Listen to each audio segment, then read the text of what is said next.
Labą dieną, gerbiami moksleiviai. Šiandieną mes mokysimės daryti animaciją, kartu truputį susipažinsime su tinklalapio, su multimedijom galimybėm, kadangi jūs nuo pirmos pamokos pradėjo su PowerPointu, tai PowerPointas labai glaudžiai siejamas su multimedija, tai garsai, vaizdas, taip toliau.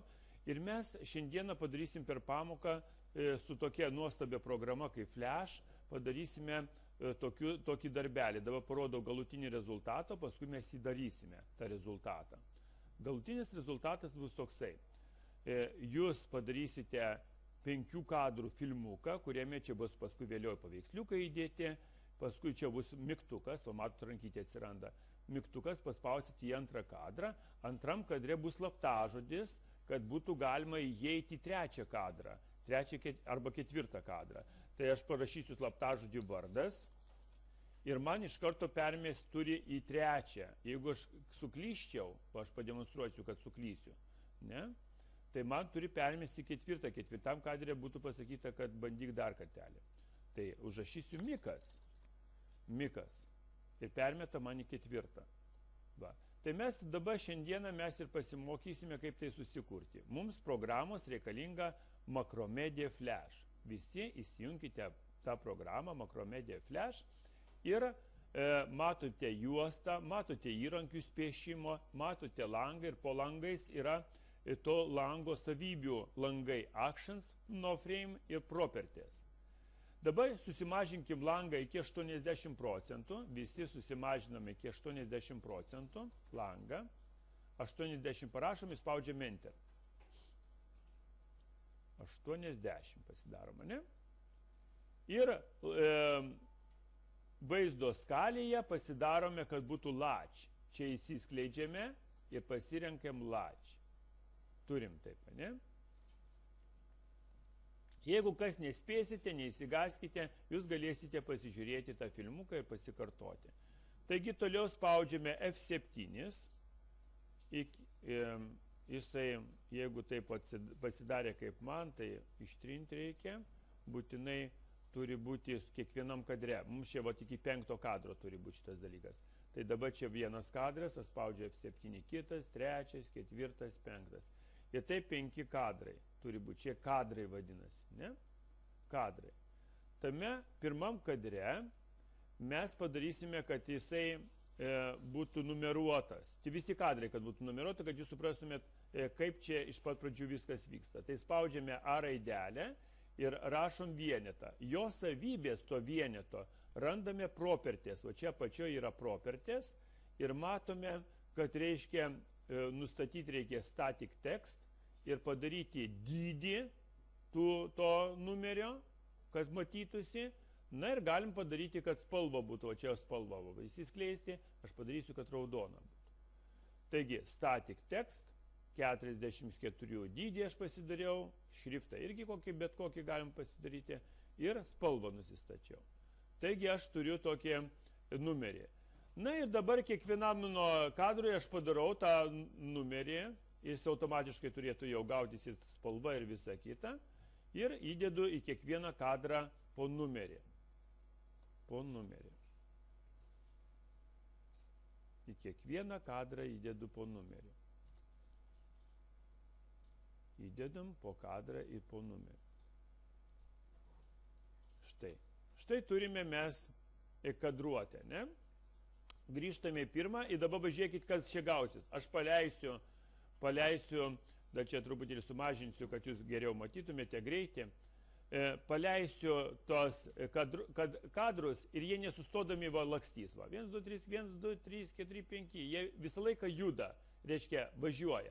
Man tas netinka ir mums netinka. Todėl aš jį padarysiu, kad jisai kiekvienam kadre sustotų. Tai už šitą kadrų sustojimą atsakingas yra Action Frame. Paspaudžiu Action Frame ir toks langas įsiskleidžia.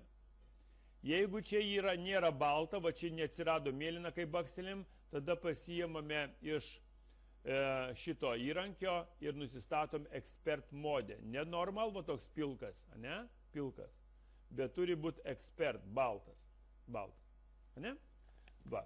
Taigi kiekvienam lape reikia paspausti stop. Va čia yra stop, 2 kartus su pele. Bum, ir atsiranda šitam lapė stop. Aš tą patį padarau kiekvienam lapė. Stop. Stop. Ir čia stop. Taigi aš jau priskyriau visų, kad kadrai mano sustotų. Aš pademonstruosiu, pamatysit, kad paspaudus vienetas ir stovi. Jisai neperšoka į antrą, kada testuoju. Taigi dabar nueinu į pirmą ir aš noriu pasidaryti, kad man pirmame lape pereitų į antrą. Aš pasidarau bet kokį objektą, sakykime, mygtukas mano bus kvadratas ir spalva jo bus žalia. Jo rėmelės aplinkui bus irgi žalias. Taigi brėžiu aš mygtuką savo žalę ir jį su juoda kryptim, arrow, apvedu, black arrow. Ja, apvedu. Jis toks pabaltėja truputėlį tokiais taškiukais.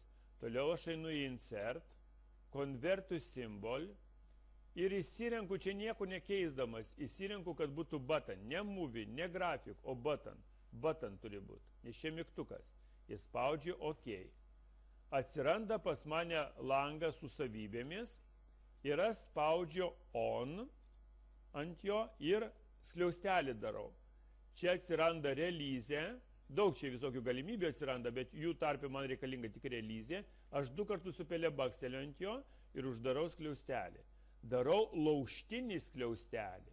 Laužtinį skliaustelį ir toliau rašau jam savybės, kad jis pereitų į kitą kadrą. Tai apatinis brūkšniukas, root, taškas, kas čia įsiskleidžia, nežiūriu į šitą dalyką, bet einu į va šitą langą.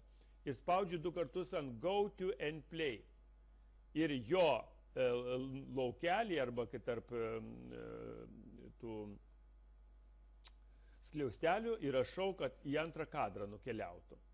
Toliau spaudžiu enter ir uždedu lankelį kitą. Šitą kodą užrašęs aš jums parodysiu Word'e, kad jūs galėtumėt užsirašyti, nesuklystumėte, nes labai kiekvienas momentas yra labai svarbus. Ir jūs, kada ruošite filmuką, matysite šitą, čia gal truputėlį per didelį, va, reiškia, matytumėt visą kodą. Taigi, on release, skliaustelis iš vienos pusės, iš kitos pusės, root, taškas, go to and play ir antras kadras, būtinai kabletaškis. Toliau žiūrime. Taigi mes turime, kad peršoka į antrą kadrą. Pabandykim pažiūrėti, ar tikrai peršoka. Spaudžiam Ctrl ir testuojam test movie. Mums rodo pirmas kadras. Ir mes nueinam ant mygtuko pirmo, rankytė atsiranda, paspaudžiam ir pakliūna į antrą. Antram kadre mes padarysime slaptažodį. Su antru kadru bus truputį ilgiau darbo. Antrame kadre mes spaudžiam vėl A raidelę ir nusibrėžėme A raidelę tokią, kaip sakyti, rašymui stačiakampį, kad mes čia galėtume rašyti žodį kažkokį. Ir padarome to lauko savybę, kad būtų input, kad įkel būtų galima tekstą į jį. Ir užrašome pačioj A raidelė ir čia matote var irgi A raidelė. Tai kintamasis A bus priskirtas ir jo savybės. Dabar jeigu paleistume programą, jinai nesimatytų to laukelio, todėl mums būtina apibrėžti, kad mes matytume. Pasiemame liniją, nusistatome spalvą tos linijos iš savybių linijos ir nusistatome, kad būtų skaičiukas. Ir brėžiame liniją, kitą liniją, kitą liniją ir mes matysime, kur mums reikės rašyti kažką tai slaptažodį. Mes kažką prašysim, paskui vėliau, dabar tik tai padarom tokį mechanizmą. Ir dabar padarom mygtuką, kad savybė būtų, kad sudirbtų, kada įrašysime savo slaptažodį, kad sudirbtų. Aš paimsiu dabar ovalą ir padarau mygtuką su ovalu. Toks raudonas gavosi, aišku, galiu jį pakeisti, aš pakeisiu, pademonstruosiu, kad galima viską keisti, žalę pasiemu ir su šitu užpilu. Ir štai žalės. Dabar vėl su juoda kryptim A pažymiu aš ir nueinu insert, convert, button, būtinai čia nieko nekeičiu, button ir spaudžiu OK. atsiranda savybių laukas. Ir vėl tą patį rašau. On, relyzė, skliaustelis. Dabar nauja tokia sąlyga. Jei, if, a kintamasis, tapatus, tai 2 lygų, mano vardui, vardas, galit savo vardą įrašyti, uždarom skliaustelį, tada įvyksta tokie dalykai. Vėl skliaustelis ir vyksta sąlyga.